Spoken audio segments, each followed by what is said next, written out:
22 آیہ کریمہ نمبر 48 اور 49۔ نحمدہ ونصلی ونسلم علی رسولہ الکریم، اما بعد فاعوذ باللہ من الشیطان الرجیم، بسم اللہ الرحمن الرحیم۔ واصبر لحکم ربک فإنک بأعیننا وسبح بحمد ربک حین تقوم ومن اللیل فسبحہ وادبار النجوم۔ صدق اللہ العظیم۔ واصبر، اور آپ ثابت قدم رہیں، لحکم ربی کا، اپنے رب کے حکم پر، فإنک، بے شک آپ، بأعیننا، ہماری نگہبانی میں ہیں، وسبح بحمد ربک، اور اپنے رب کی حمد کے ساتھ تسبیح کیجئے، حین تقوم، جب بھی آپ قیام فرمائیں، ومن اللیل، اور رات کے کچھ حصے میں، فسبحہ، اس کی تسبیح کیجئے، وادبار النجوم، اور ستاروں کے چھپنے کے وقت بھی۔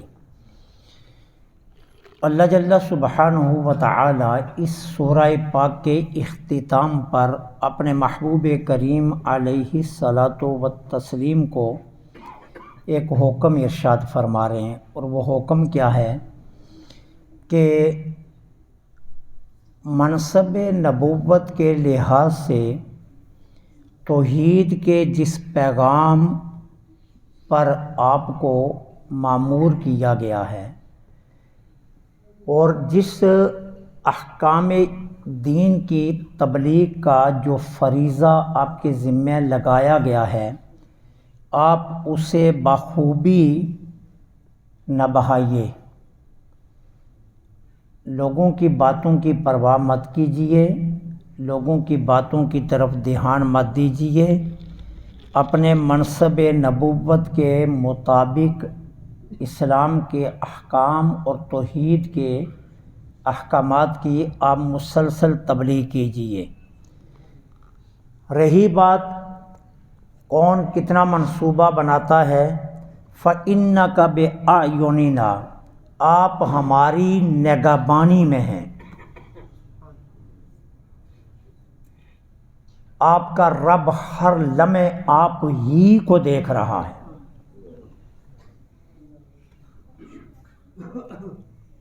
آپ ہماری نگاہ میں ہیں، آپ ہماری نگہبانی میں ہیں۔ کوئی آپ کو تکلیف نہیں پہنچا سکتا، کوئی آپ کو شہید نہیں کر سکتا، کوئی آپ کی جان نہیں لے سکتا، کوئی آپ کو کسی طرح کی گزند نہیں پہنچا سکتا۔ آپ اس معاملہ میں بالکل مطمئن رہیے کہ کوئی آپ کی جان کو نقصان پہنچائے گا، ایسا ممکن ہی نہیں ہے۔ کیوں کہ یہ دنیا کے نگہبانوں کی کہانی نہیں ہے، آپ کا رب خود آپ کی نگہبانی فرما رہا ہے۔ اس لیے آپ کو اس معاملہ میں مطمئن رہنا چاہیے۔ وَسَبِّحْ بِحَمْدِ رَبِّكَ، اور اپنے رب کی حمد کے ساتھ تسبیح بیان کیجئے، حین تقوم، جب بھی آپ قیام کیجئے۔ مفسرین کرام کے اس معاملہ میں دو طبقات ہیں۔ حین تقوم سے کیا معنی ہے؟ ایک مفسرین کی جماعت یہ کہتی ہے کہ اس کا مطلب یہ ہے کہ جب بھی آپ نماز شروع کیجئے، اس وقت آپ سبحانک اللہ سے نماز شروع کیجئے، ثنا سے۔ جس طرح کہ آج ہم پہلی رکعت کے اندر ثنا پڑھتے ہیں، سبحانک اللہم وبحمدک، تو یہ وہ جملے ہیں جس میں اللہ کا یہ حکم پورا ہوتا ہے کہ اس میں تسبیح بھی ہے اور حمد بھی ہے، اور تسبیح اور حمد جڑ کر ہے۔ وگرنہ اکثر یہ ہوتا ہے کہ کسی جگہ پر تسبیح ہے تو حمد نہیں ہے، کسی جگہ پر حمد ہے تو تسبیح نہیں ہے۔ یہ ایسے جملے ہیں جن میں حمد بھی ہے اور تسبیح بھی ہے، اور اللہ کا قرآن یہی حکم فرما رہا ہے کہ حین تقوم، جب بھی آپ قیام کیجئے اس وقت اللہ کی حمد تسبیح سمیت کیجیے۔ تو مفسرین کرام فرماتے ہیں اس سے مراد ہے نماز کی ابتدا سبحانک اللہم و بحمدک اس سے کیجیے۔ اور مفسرین کی دوسری جماعت یہ کہتی ہے کہ جب بھی آپ کوئی مجلس منعقد فرمائیں اور اس مجلس کے اختتام پر جب آپ مجلس سے برخاست ہونا چاہیں، مجلس سے اٹھنا چاہیں، تو آپ کیا کیجئے؟ اللہ کی تسبیح حمد سمیت یا اللہ کی حمد تسبیح سمیت بیان کیجئے۔ کیوں؟ اگر وہ مجلس نیک ہے تو اس جملے کی وجہ سے نیکیوں میں اضافہ ہو جائے گا، اور اگر اللہ نہ کرے وہ مجلس بری ہے تو یہ حمد و تسبیح کرنے سے اس مجلس کے اندر جو گناہ سرزد ہوئے ہیں یہ سارے گناہوں کا کفارہ بن جائے گی۔ اس لیے جب بھی مجلس برخاست کیجئے آپ اپنے رب کی حمد تسبیح سمیت کیجئے۔ سیدنا حضرت ابو ہریرہ رضی اللہ تعالیٰ عنہ کی مرویات میں سے یہ روایت ہے، جانے جانا صلی اللہ علیہ وسلم نے یہ فرمایا کہ جب بھی کوئی کسی مجلس میں بیٹھتا ہے اور پھر اس مجلس سے جب اٹھتا ہے تو اٹھتے ہوئے پڑھتا ہے سبحانک اللہم و بحمدک اشہد ان لا الہ الا انت استغفرک و اتوب الیک، یہ جملے پڑھتا ہے سبحانک اللہم و بحمدک اشہد ان لا الہ الا انت استغفرک و اتوب الیک۔ کسی بھی مجلس کے اختتام پر اس مجلس میں بیٹھنے والا جب مجلس سے اٹھتے ہوئے یہ جملے پڑھتا ہے تو میرے آقا نے کیا فرمایا؟ الا غفر لہ ما کان فی مجلسہ ذالک، اس مجلس میں اس انسان کی کلام میں یا اس انسان کے حرکات و سکنات میں یا مجلس کے اجتماعی معاملات میں جو گناہ سرزد ہوا ہے ان جملوں کی وجہ سے وہ سارے گناہ بخش دیے جاتے ہیں۔ تو حین تقوم، جب بھی اٹھیے، کہ جب بھی آپ مجلس منعقد کریں اور مجلس کے اختتام پر جب آپ اٹھنے لگیں مجلس سے تو یہ جملے آپ کہہ دیجئے۔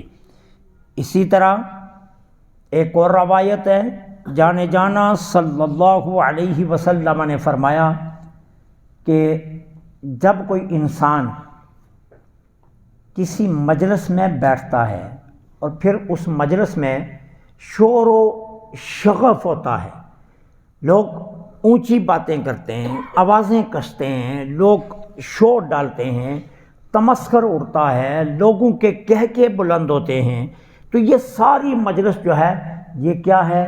اب برائی اور اچھائی سے مجموعہ بن گئی ہے۔ کچھ باتیں لوگوں نے اچھی کی، کچھ نے بری کی، کسی نے تمسخر اڑایا۔ اب میرے آقا کیا فرماتے ہیں؟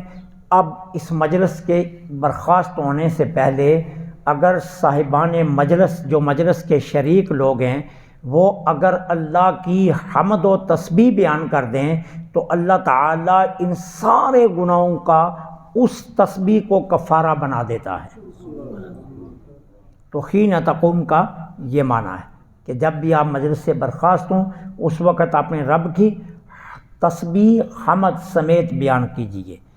اب اس کے بعد فرمایا وَمِنَ اللَّيْلِ فَسَبِّحْهُ، اور رات کے کچھ حصے، یہاں من یہ تبیز کا ہے، تبیز کہتے ہیں بعض کو، یعنی کچھ مختصر سے حصے میں، رات کے کچھ حصے میں بھی اپنے رب کی تسبیح کیجیے۔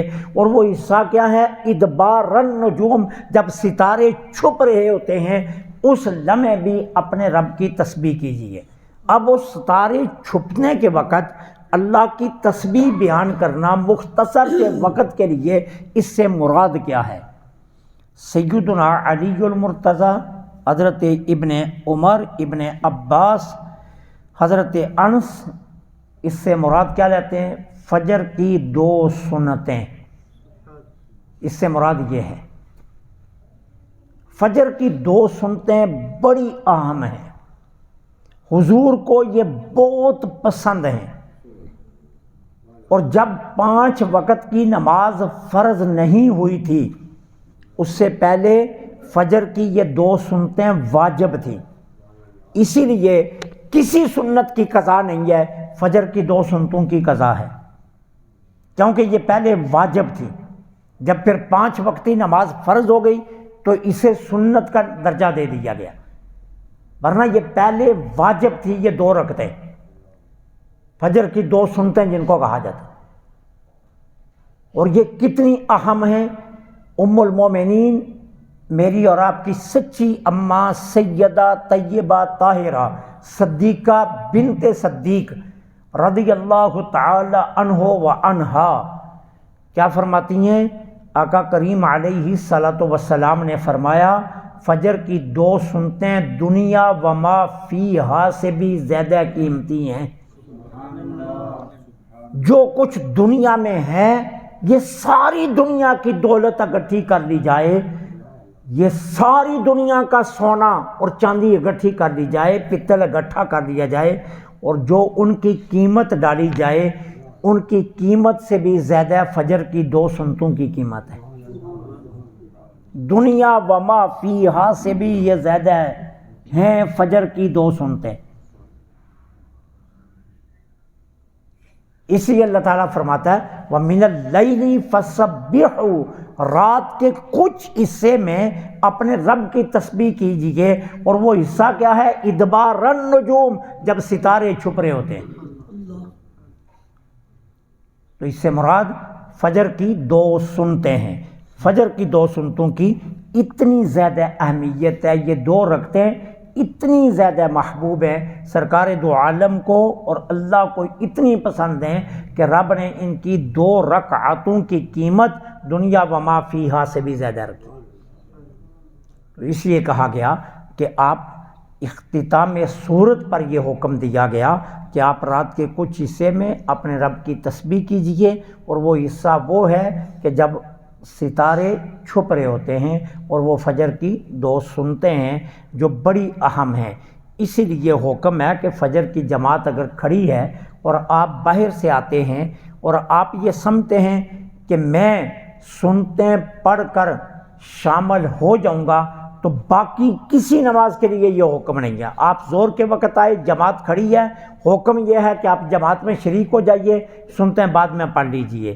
آپ مغرب کے وقت سنتے نہیں ہیں، عشاء کی غیر مؤکدہ ہیں، لیکن غیر مؤکدہ کے متعلق بھی یہ دھیان رکھنا، غیر مؤکدہ کو ہمیشہ چھوڑنا سخت گناہ ہے، یہ سخت گناہ ہے۔ کبھی کبھار کسی وجہ سے چھوٹ جائیں تو یہ ٹھیک ہے، لیکن معمول بنا لینا یہ منع ہے۔ بعض دوست غیر مؤکدہ سنتوں کو اہمیت نہیں دیتے، یہ مطلب نہیں ہے، اہمیت ان کی بھی ہے، لیکن کبھی کبھار اگر چھوٹ جائیں تو گناہ نہیں ہے۔ لیکن فجر کی سنتوں کا حکم کیا ہے؟